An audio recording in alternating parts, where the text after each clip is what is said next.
вазъияти кишвар дар самти таъмини аҳолӣ бо қувваи барқ дар ҳафтаи оянда метавонад шадидтар гардад, зеро мушкил ба он алоқаманд мебошад, ки захираҳои обанбори асосии кишвар норак ҳамагӣ барои истеҳсоли барқ барои як ҳафтаи дигар ба санда мондаасту халос ва сатҳи об дар дарёи Вахш дар робита ба номусоидии вазъи ҳаво ба маротиб кам шудааст.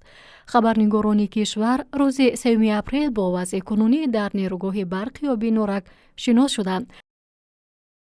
дар соати 24 апрели соли 2024 оби обанбор дар сатҳи 857.65 сантиметр қарор дорад, ки нисбати соли гузашта 5 метру 7 сантиметр имсол кам аст.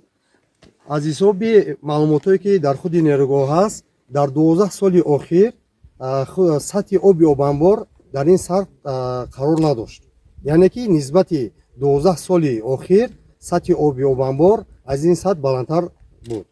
кормандони соҳа дар такя ба пешгӯии обу ҳавошиносон умедворӣ доранд, ки бо фарорасии ҳафтаи ҷадид ҳарорат боло хоҳад рафт, ки ин омил ба болоравии сатҳи об дар дарёи Вахш мусоидат хоҳад кард. ёдовар мешавем, ки дар айни замон нерӯгоҳи барқи оби норак наздик ба 70% аз сокинони Тоҷикистонро бо нерӯи барқ таъмин мекунад. ғайр аз ин, аз захираҳои обанбори иншоот, резиши об ба ҳамаи 6 нерӯгоҳи барқи обӣ дар ҳавзаи Вахш вобастагӣ дорад.